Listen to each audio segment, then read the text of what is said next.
And welcome into another edition of the Redhawk Report. We're joined by Brandton Chatfield of men's basketball. Brandon, thanks for hopping on the show with us. Of course. You were a multi-sport athlete growing up from Orofino to Clarkston. Were there any other sports besides track and basketball, which you ended up doing in high school, that really piqued your interest? I was interested in football for a while. A lot of my friends from high school were asking me and wanted me to encourage me to join. But by the time I was in high school, I was kind of focused on basketball a lot. So then my dad didn't really let me, and he didn't want me to get injured or anything for basketball. Wait, so tight end or? That's what I was thinking. I was thinking a nice tall tight end would be pretty cool. I thought. You snag a couple touchdowns. Yeah. 6'10". Yeah, just going camp in the end zone or something like Yeah, that. exactly, Just right? throw it up high. Speaking of 6'10", you ran track. You had 2 varsity letters in that. Not a lot of 6'10" track stars as well. What'd you compete in?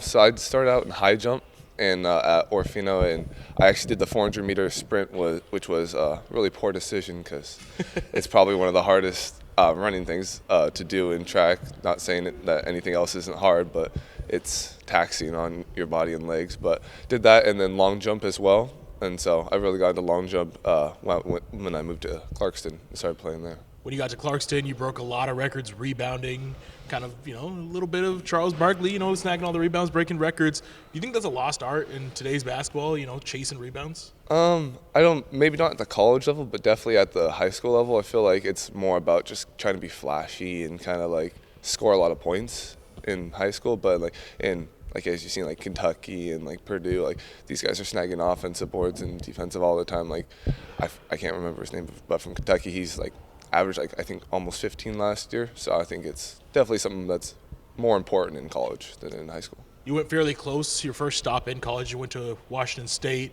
redshirted, then played 1 year, and then eventually transferred to Seattle U. What was that process like when you were looking to pick a new school, leaving the Cougs? What made you choose Seattle U?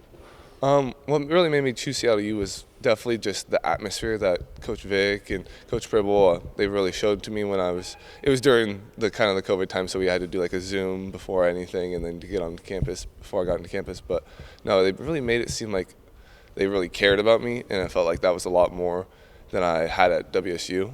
And so it was really nice, and when I came here, it just felt like I was already at home. So I really enjoyed that. Was that a weird experience, your second season or your second game with Seattle U? You go back to Pullman and play the Cougars in that game. Was that a weird experience walking back in that stadium? It was a little bit weird because just coming from the different side of it, but I was really excited because I still had a lot of friends. There was a lot of returners, so I got to play against them, and it felt really cool to be back in Pullman, though, and family and friends there a lot, so it was really nice, actually. You always hear about people walking to the wrong locker room. Did any problems with that? No, but at all my time at WSU, I never saw the visitors' locker room, so I was I didn't really know where it was at Beasley Coliseum, so I was I just don't remember that being there at all. Yeah. So, yeah. That's fair. Not a lot of visits to the visiting locker room. Yeah. Now that you're here, it seems like your confidence is starting to grow on the basketball court. You solidified yourself in that post position. Do you feel like you're playing your best basketball right now?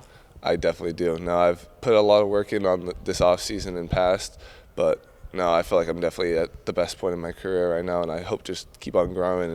And with the coaching staff here, I just feel like I can go anywhere I want to right now. So, was there anything extra you did this off season or anything to get that mentality to finally play at your peak?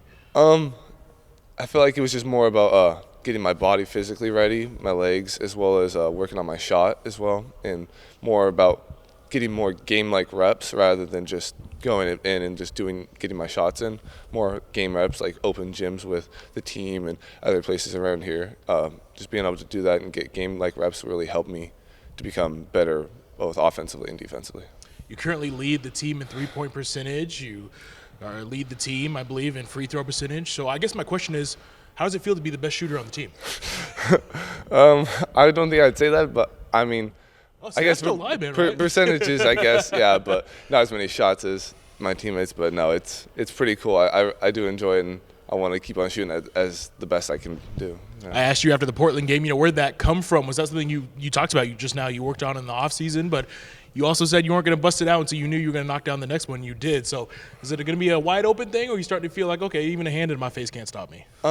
Definitely more of a feeling thing. So if there's a hand in my face and I feel good about the shot, the coaches want me to shoot it, especially if I'm open and I catch it ready to shoot. But yeah, I think working on the off season, I've been working on it for a long time, but never really, like ever since I got to college, I started working on it because I knew that bigs that can shoot are really effective in college. And so I've been working on it, but I really worked probably my hardest this offseason. Is it something that, you feel like is a necessity now in basketball, as you talked about the stretch kind of five, that the three-point shot needs to be there to kind of pull out the defense, or do you think it's just, an added bonus to your skill set already? I feel like it's something that really helps. I wouldn't say it's needed, but it definitely really helps, especially for if you want to go to the professional level as well, because you see a lot of big shooting in the NBA and other professional leagues. But no, I think it's definitely something that's can be a really good added bonus and almost something that's needed. You are a finance major getting off the court now. Is there anything that you kind of have your mind set on with that degree, or is there anything that you've kind of had your vision on since you were a kid? I was actually originally going to be an architect. I was looking for that as a degree, but it didn't really work out when I was at WSU, especially it kind of doesn't really coincide with basketball. And so I decided to change up because I knew I really liked math. And so I think, but when looking into a new major in finance, I picked because I really like the spot of a financial analyst or financial banker or manager, because you got to work a lot with money, obviously, but with numbers and stuff, and I really enjoy that, as well as statistics and stuff like that. But with a financial analyst, you can be able to you kind of help people manage their money, and so I've always thought that was something really cool, and to like help promote people and be help them with, I guess, just gaining more profits and having a better life, I guess, overall. I'll call you up when I need to balance my books and make sure all my stocks are right. Sounds great.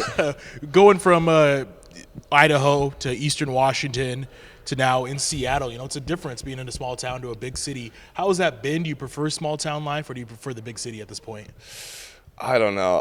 The big city's really starting to grow on me. I mean, It was a lot different at first, because when I was living in Orofino, I thought like Lewiston and Clarkston, where I moved to, was a big city to me. Just like 11,000 people now in Seattle. It's just like crazy, but no, I'm really starting to enjoy it here. What's this one thing that you prefer more about a small town? What's the one thing you prefer more now about being in the city?